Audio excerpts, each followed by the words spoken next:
Bienvenidas y bienvenidos todas y todos al Ciclo Límite una vez más. En esta tercera entrega de la serie del Premio Nobel de Física de 2024, hablaremos en específico sobre las contribuciones de Hopfield y Hinton, así como su relación con la física.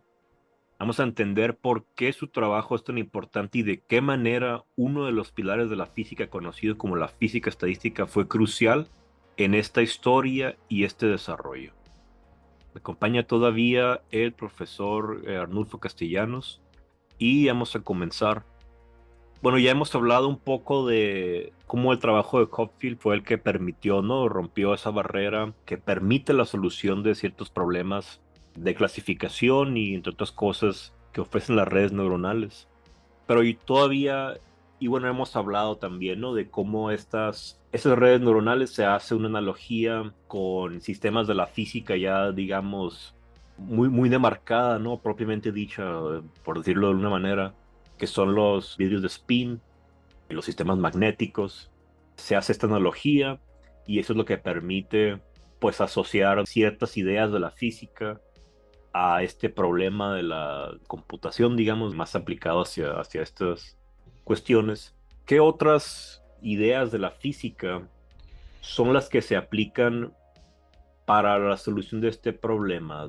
¿Y dónde se hace aquí la conexión? ¿Por qué se justifica que sea el Premio Nobel de Física el que reconozca este avance tan importante que Hopfield y Hinton trajeron?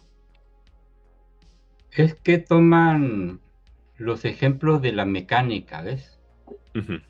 En la mecánica, los físicos aprendemos dos formas básicas de energía. Una es la energía cinética y otra es la energía potencial. Ujú. Cuando los físicos estamos trabajando con sistemas en una sola dimensión, los potenciales son curvas que pueden tener valles y crestas y formas geométricas muy específicas, ¿verdad? Sí, sí. Y entonces nos imaginamos, sin que sea una carretera, nos imaginamos que la partícula tiene dificultad para alcanzar una cresta como una montaña, pero en una sola dimensión, en una hoja de papel. Y entonces cuando tiene dificultades para subir esa cresta, pues va perdiendo su energía cinética, que es la de su movimiento. Ok. En cambio, cuando va rumbo a un valle, va ganando velocidad, ganando energía cinética, pero va rumbo al fondo del valle. Luego, cuando estamos con dos dimensiones, pues allí ya tú puedes ver como cuando vas viajando en un avión en una zona con muchas montañas, partes altas, partes bajas, especie de canales que es por donde van los ríos y los arroyos y todas esas cosas, ¿verdad? Ujú, sí. Entonces eso ocurre con los vidrios de spin y también ocurre con las redes neuronales, que en las interacciones entre los pequeñísimos campos magnéticos que llamamos espines, se forman sitios donde la energía es más alta y otros sitios donde la energía es más baja. Los patrones a reconocer se encuentran en las partes de energía más baja.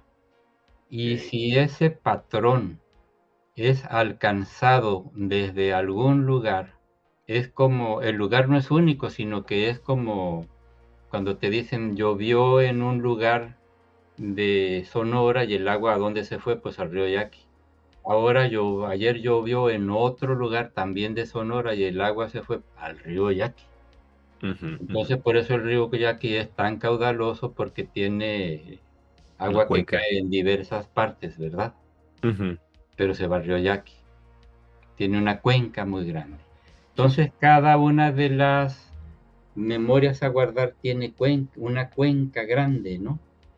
Y esto es Ujú. importante porque si se mueven las nubes un poco y ya no está allí cayendo el agua en la cuenca del río Yaqui, sino en la del río Sonora, que es una cuenca más pequeña, pues así haya nada más una pequeña línea de montañas de diferencia, el agua se va a ir para otra parte.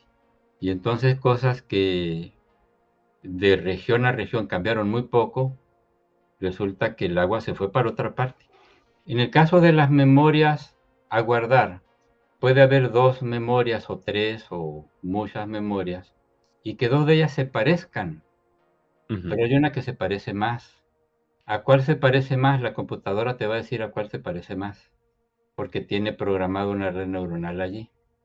Entonces, tú puedes tener, por ejemplo, una letra como la J o como la I, y a primera vista, como no están completamente dibujadas, dices, pues yo no sé si es una I o es una J, o será un uno, ¿no? ¿Sí me Ujú, explico? ujú. Sí, sí. Los tres se parecen un poco.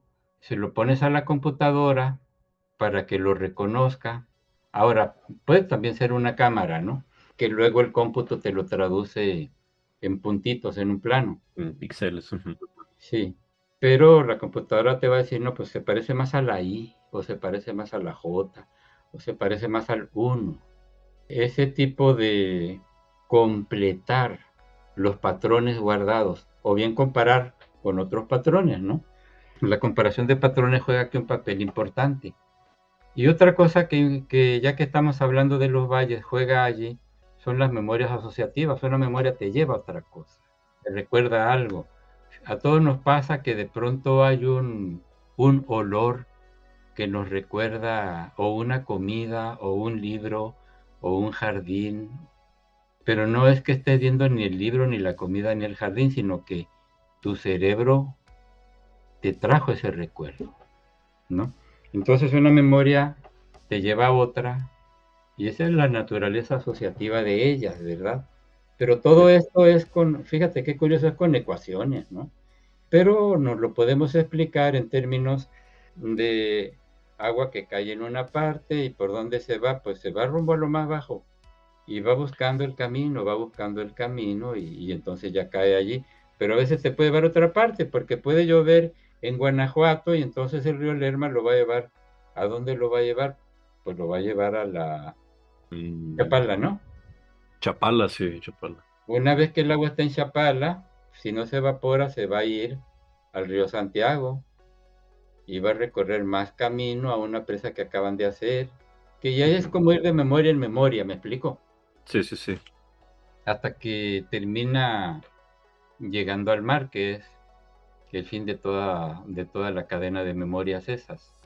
Entonces, digamos, la asociación aquí que se hace es, hay una red neuronal, un conjunto de neuronas conectadas entre sí. Entonces, lo que viene a ser Hopfield es decir, bueno, pues voy a asociarle a esta red neuronal un concepto con el que yo estoy relacionado mucho al ser físico, tener una formación de físico, que lo voy a llamar energía. Y entonces, si lo que quiero es que mi red neuronal identifique patrones en como el ejemplo que utilizó de los dígitos, ¿no? Ah, quiero que me digas si es una I, quiero que me digas si es una J o quiero que me digas si es un uno.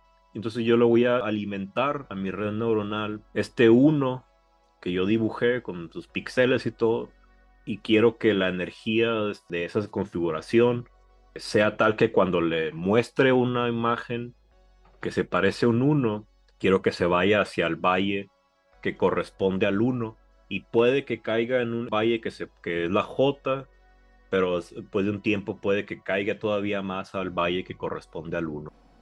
Entendiéndose aquí valle como un recurso visual abstracto, es decir, si yo introduzco en una red neuronal entrenada un conjunto de píxeles en un dibujo, esta lo que hará será asociarle a esos píxeles que le estoy dando una energía.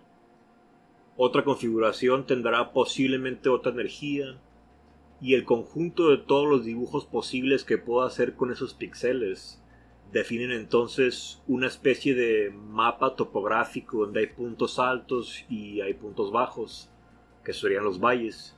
Excepto que en este caso sería un mapa de una dimensión muy grande, a diferencia de los mapas bidimensionales que podemos dibujar en un papel. Sería más o menos la idea con estas redes neuronales y la relación de la energía, o habrá algo más que agregar. Lo único que agregaría yo es cómo se le podría explicar a una persona que no tiene ni la menor idea de la física ni nada similar. Sí. pero que sí puede ver. Le puedes decir una memoria guardada en una de estas máquinas o en tu cerebro, en una región de tu cerebro. Es como las luces navideñas en un arbolito, que se prenden y se apagan. Cuando tú tienes un árbol de Navidad y los focos prendiéndose y apagándose, a veces unos están prendidos mientras otros están apagados y luego al revés. Si ocurre que en lugar de tomar un video tomas una fotografía, entonces vas a tener una distribución de focos prendidos Ujú. con sus respectivos focos apagados. Eso es una memoria guardada. Pero Ok. si luego tomaste otra fotografía, ya no son los mismos los que están prendidos, son otros. Entonces aquí te puedes dar cuenta que es una invención fabulosa porque en el mismo espacio tú puedes mantener diferentes cosas guardadas. No es como en un libro en el que yo tengo en esta página este conjunto de letras, pero Ujú. otro conjunto de letras va a estar en otra página. Sí. No, aquí son los mismos focos, pero a Ujú. veces prendidos unos, ese sería el uno, apagados otros, ese sería el cero, y Ujú. viceversa, ¿no? ¿Qué papel juega Hinton también en todo este desarrollo? Eh, el uso es que, mira, la llave son las redes de Hopfield, pero Hinton explota algo que le llaman máquina de Boltzmann. Es parecido a muy parecido a las de Hopfield. Tú te Ujú. puedes imaginar una máquina de Boltzmann como dos redes de Hopfield, pero una arriba de la otra, como por capas. Ujú. ¿Me explico? Sí. Y ese sistema. Continuando con lo que estábamos diciendo hace rato, sería como poner, aquí voy a dibujar la I en esta página, y en esta otra la J, y en esta otra el número 1. Entonces, yo usaría una red de Hopfield para la I, otra para la J y otra para el 1. Entonces las conecto como si pusiera una página, luego otra abajo, luego otra más abajo. Y allí si están conectadas todas contra todas, o sea, todas las de una página con todas las de la otra página, es como pensar en una máquina de Boltzmann. Pues Hinton allí conecta con lo que se llaman los multiperceptrones. Y lógicamente allí se puede aplicar toda la teoría que se estudió para la primera, que es la de Hopfield. Bueno, había mencionado antes que usted trabajó en redes neuronales en su doctorado. ¿Cuáles fueron más o menos, o cuál fue el trabajo que realizó en ese sentido y se relaciona o no con lo que hicieron estas personas? Es una modalidad de las redes de Hopfield porque yo lo que encontré, pues leyendo, es que estaban inspiradas estas redes neuronales en las neuronas biológicas. Eso me lleva de inmediato a pensar en el cerebro del ser humano, ¿verdad? Pero leyendo encontré que el cerebro de los seres humanos trabaja por paquetes que pueden ser de 50.000, a veces de 100.000 neuronas o Mm. menos, O sea, no usa llegando, no usa toda la red, pues, digamos, cada no usa proceso. pedacitos. Ujú. Usa pedacitos que se han podido detectar y ver muy fácilmente desde que se inventó el sistema de imagenología con resonancia magnética.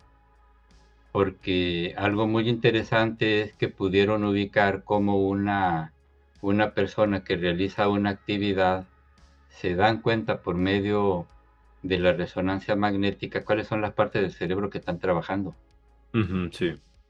Entonces, de esa manera, algo que ya habían planteado que debía ocurrir los neurofisiólogos, ¿verdad?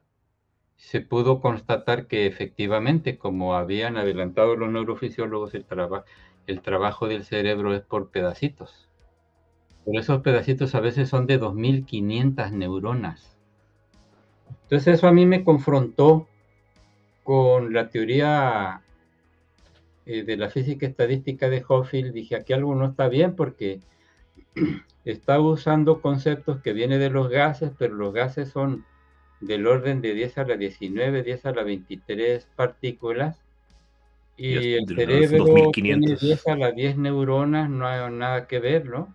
Ujú, ujú, Hay muchos órdenes de magnitud distintos y luego me encuentro con que hay pedacitos de a 2500 neuronas, no puede ser, dije yo, ¿no? ujú, Entonces ujú. dije yo, hay que estudiar lo mismo que Hopfield, pero cuando las cantidades de neuronas son pequeñas. Sin asumir que son de tal orden de magnitud la cantidad. Sí, pequeñas pues, o sea, un número finito de Ajá. neuronas, ¿no? Sí, sí, sí. Eh, de hecho, mi tesis se llama Efectos de tamaño finito. Y entonces me encontré que el problema había estado allí desde hacía 7 años y nadie le había entrado. Entonces ahí ya ves como cuando es así uno medio ingenuo, y pues yo le entro, ¿no? Pues no le habían entrado porque estaba muy difícil, Hasta que- compadre.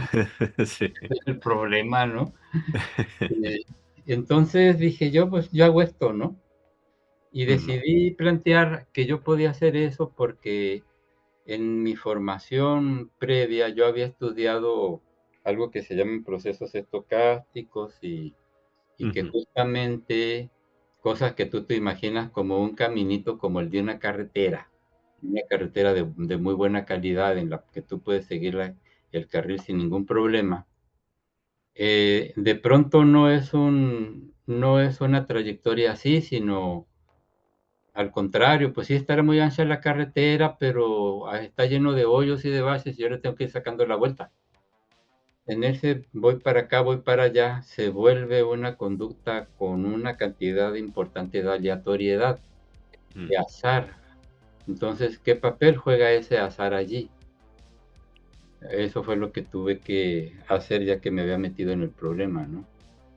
La conclusión, El ruido juega un papel muy importante, porque si hay memorias asociativas, como platicamos hace rato, tú dices, ya cayó en un fondo, ¿no?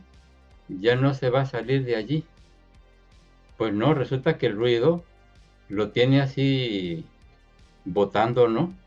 Como sí. dicen acá en el centro de México, como chinicuiles en el comal, ¿sí? Entonces botando, pues se sale y se va para otra parte. Y entonces allí se puede ver que sí, que el ruido juega un papel, ¿no? Y Ujú, eso lo habían venido manejando como parte de uno de los teoremas el teorema del gradiente descendente, que se usa en sí. muchas cosas. La gente no se da cuenta a veces, pero está usando redes neuronales y les ponen otros nombres, pero en el fondo es eso. Y lo venían usando, pero ad hoc, así metiéndolo a la fuerza. Para que se pueda salir, vamos a agregarle un ruido, ¿no? Ujú, Y aquí resulta que por sí sola, la red neuronal, por no ser de tamaño infinito, mientras más pequeña, más ruido tiene. Y ayuda más a brincar a otras memorias asociadas. sí, no llega realmente pues no al valle que le corresponde por el ruido. Se puede salir de ahí.